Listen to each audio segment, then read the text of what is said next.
Maksudnya kan gitu. Lah Quran itu diturunkan itu untuk diamalkan isinya, dijadikan pedoman hidup. Karena yang diwaca-waca orang ngerti isine,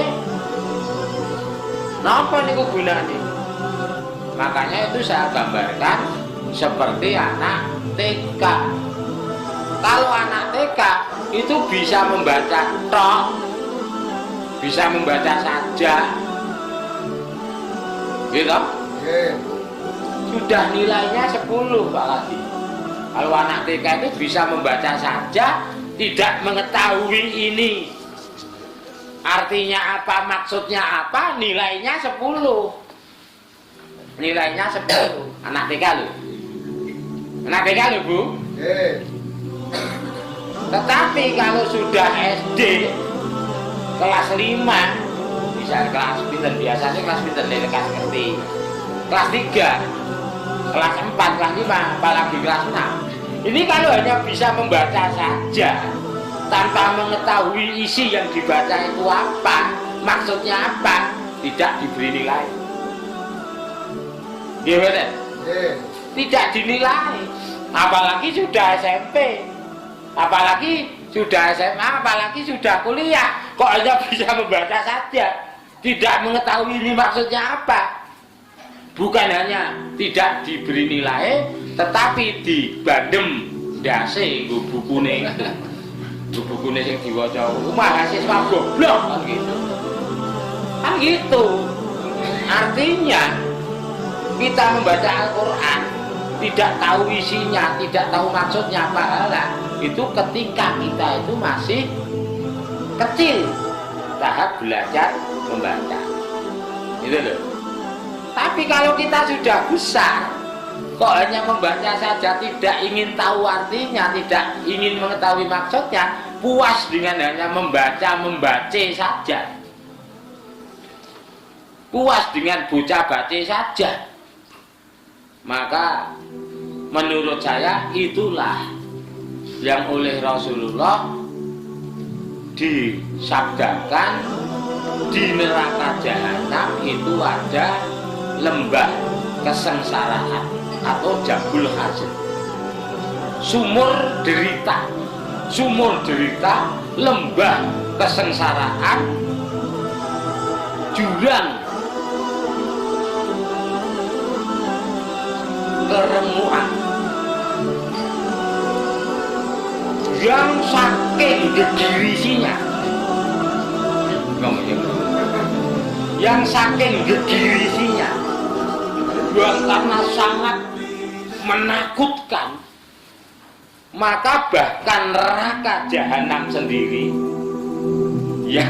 yang sumur itu terletak di dalamnya itu minta perlindungan kepada Allah setiap hari itu 70 kali.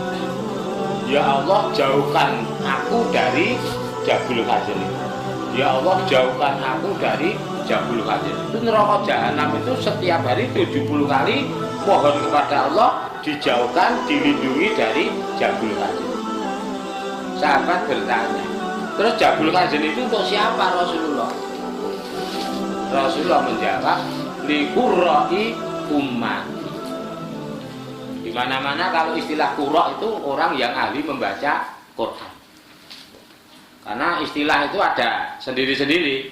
Kalau orang alim ilmu itu namanya alim, jamaknya ulama. Kalau orang alim ilmu agama ansih, ilmu agama toh, itu nanti namanya faqih atau jamaknya fuqaha. Ulama itu lebih luas, karena ulama itu ilmu agama tahu dan memiliki ilmu pengetahuan umum yang banyak, itu ulama. Kalau fuqaha itu hanya orang yang mendalami alim khusus ilmu-ilmu agama, itu istilahnya fuqaha. Itu ada qurra.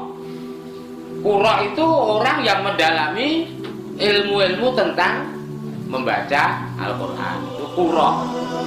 Li qurra'i ummati, untuk uroi umati, untuk orang-orang dari umatku yang ahli membaca Al-Quran. Masuk di situ. Karena apa? Karena Al-Quran hanya dibaca-baca saja, tidak ingin mengetahui isinya apa dan tidak memikirkan bagaimana mengamalkannya, cuma dibaca-baca saja. Kecuali kalau anak saya yang kecil itu 6 tahun itu baca-baca saja seperti itu sudah 2 jempol, malah 4 jempol, jempol tangan 2, jempol kaki 2, jempoler.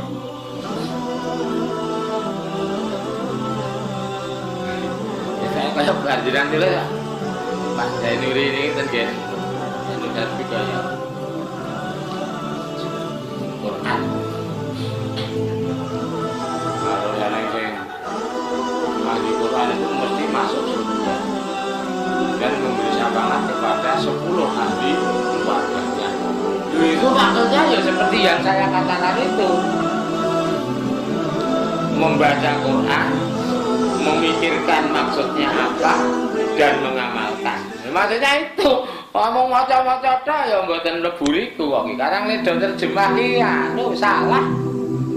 Salah, tidak lengkap, tidak utuh. Khairukum man ta'allamal Qur'ana wa 'allama. Au 'allama di riwayat. Kamu yang paling baik, Rasulullah bersabda yang artinya kamu, iya kamu semua yang paling baik ialah yang belajar Al-Quran dan yang mengajarkan Al-Quran. Kan itu hadisnya. Nah, saya memahami hadis itu secara utuh. Artinya belajar Al-Quran itu ya belajar bacanya, belajar mengetahui isinya dan mengamalkan. Gitu loh. Sedangkan mengajarkan Al-Quran itu juga begitu, mengajarkan cara membacanya, mengajarkan apa yang menjadi kandungannya dan mengajarkan mengamalkannya utuh. Gitu loh. Tetapi sekarang ini kebanyakan rata-rata umumnya itu hadis itu hanya dipahami orang kamu semua yang paling baik ialah orang yang mempelajari Al-Quran dan mengajarkan Al-Quran, itu hanya dibatasi dalam tanda kutip membaca. Ini Pak, ini maca itu lho. Ajar maca Quran, mulang maca Quran, niku sing dimaksudnya hadis niku. Ngoten lho pemahamane. Salah itu. Salahnya di situ. Mula wong Islam do pinter maca Quran, ning do ora ngerti isine Quran. Mula wong Islam do di mana-mana terdengar bacaan Quran, baik lisan langsung maupun suara kaset, tape recorder, tetap bacaan Quran di mana-mana. Tetapi kelakuannya, amaliyahnya, perbuatannya jauh dari ajaran Quran, isi Quran. Karena apa ya? Karena pemahamannya keliru. Wong sing paling apik iki wong sing ajar maca Quran lan wong sing mulang maca Quran. Nah, pemahamannya seperti itu, dibatasi maca itu kan. Paham betul iki?